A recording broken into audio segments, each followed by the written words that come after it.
Hello students, welcome to Amar tuition classes. आज मैं आपको जो हमारा सेकंड चैप्टर चल रहा है financial statement analysis and interpretation, उसका थर्ड क्वेश्चन करवा रहा हूँ। दो ही क्वेश्चन इसमें प्रैक्टिकल हैं। फर्स्ट ऑलरेडी हमने कवर कर लिया है, आज मैं आपको थर्ड करवाऊँगा और इसके साथ ये चैप्टर पूरा हो जाएगा। क्वेश्चन थर्ड देखते हैं। Find out trend percentage. अब हमें यहाँ ट्रेंड परसेंटेज कैलकुलेट करनी है। मैंने आपको चैप्टर स्टार्ट हुआ था तभी कहा था बहुत इजी चैप्टर है, छोटा सा चैप्टर है। Find out trend percentage from the following balance sheet, then analyse and comment on the financial position of the company. Take 2009-10 year as the base year. हाँ, ये आपको ध्यान रखना है कि कौन सा ईयर हमारा बेस ईयर है, क्योंकि बेस ईयर के ट्रेंड को 100 कंसीडर करेंगे। All figures are shown in lakhs rupees. Anyhow, कुछ भी दिया हुआ हो हमें वो नहीं देखना है।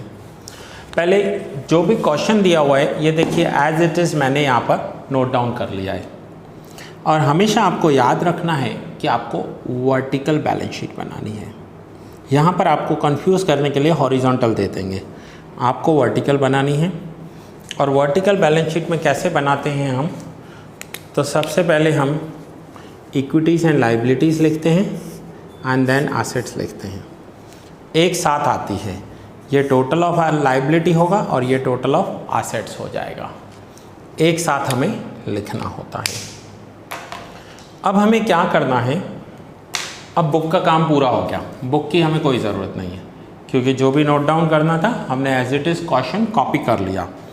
Share capital, reserves, secured loan, current liabilities and assets में जो एसेट्स दिए हुए हैं वो हमने नोट डाउन कर ली। बुक का काम यहाँ पर पूरा हो गया। अब आपको बेस ईयर लेना है, तो यहाँ पर बुक में बेस ईयर आपको 9-10 दिया हुआ था, 9-10 बेस ईयर। अब बेस ईयर में आपको करना क्या है, हर एक वैल्यू को 9-10 की वैल्यू के साथ डिवाइड करना है और उसके परसेंटेज निकालने हैं।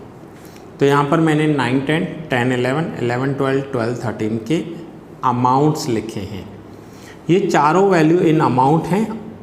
यहाँ पर परसेंटेज कैलकुलेट करना है, बट जो बेस ईयर होगा ना उसका कॉलम नहीं बनता यहाँ पर।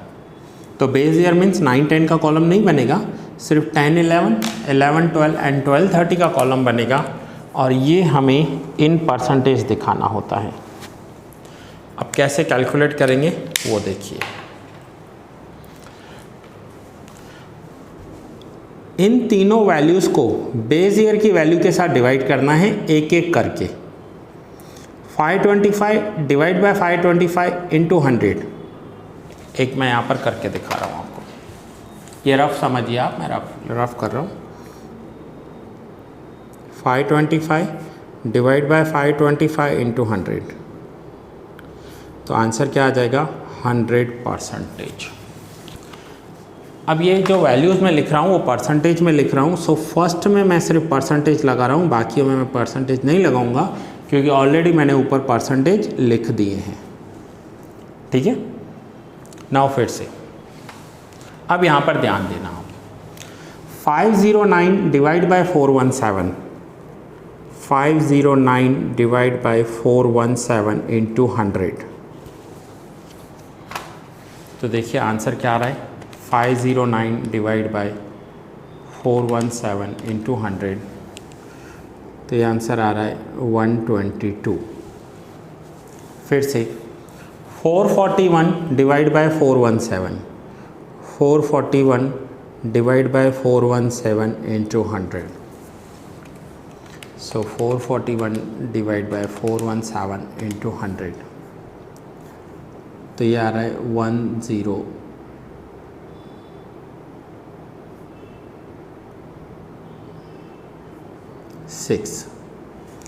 441 डिवाइड बाय 417 इंटू 100, सो 106। 105.75 है, मैंने 106 कर दिया। पॉइंट्स को इग्नोर कर रहा हूँ मैं। ठीक है, फिर थर्ड,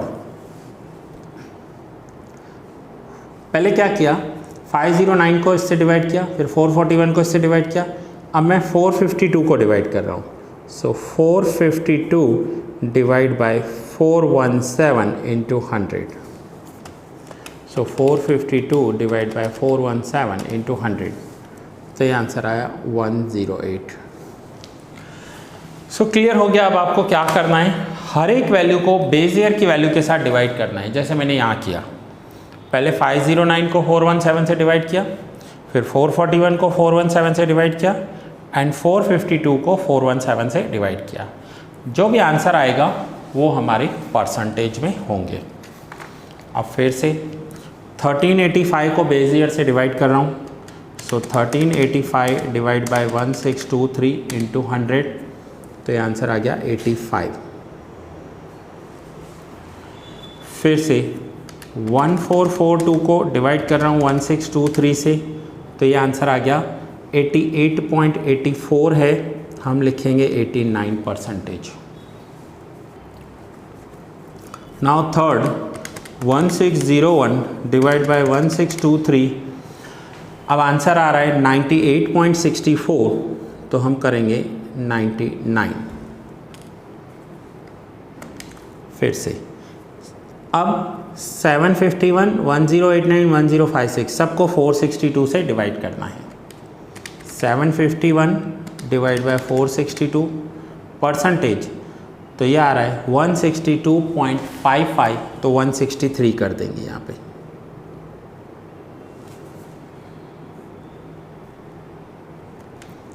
(1089) डिवाइड बाय 462 परसेंटेज, सो 235.71 है, सो 236 कर देंगे। 1056 डिवाइड बाय 462 परसेंटेज, सो 228.57 है, सो मैं यहाँ पर 229 कर रहा हूँ।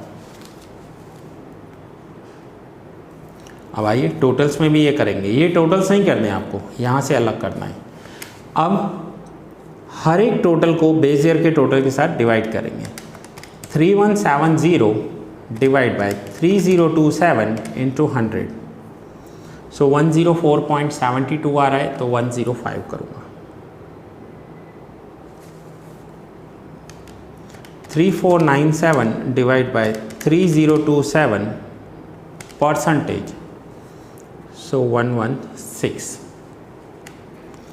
3634 डिवाइड बाय 3027 परसेंटेज, तो ये आंसर आएगा 120। सेम एसेट्स में करना है हमें, सेम वैल्यू एसेट्स में करनी है।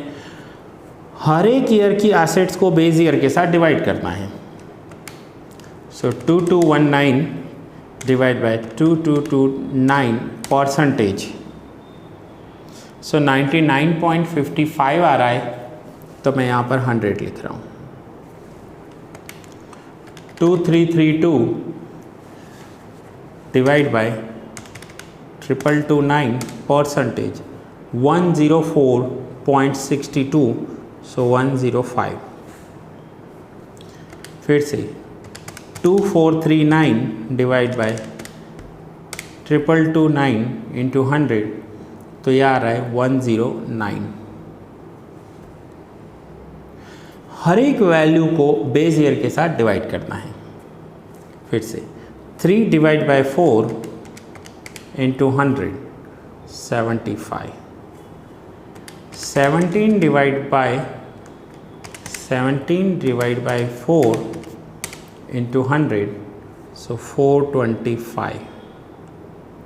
और अगर यहाँ डैश है तो डैश कर देंगे।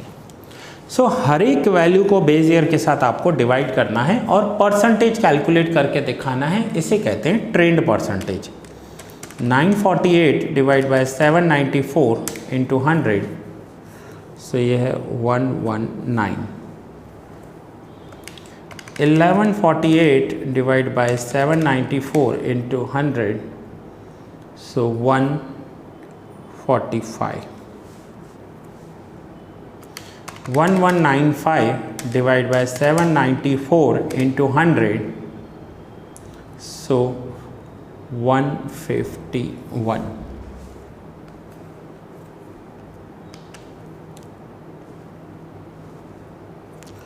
(3170) अब टोटल्स में ये ऐसे ही करेंगे। 3170 डिवाइड बाय 3027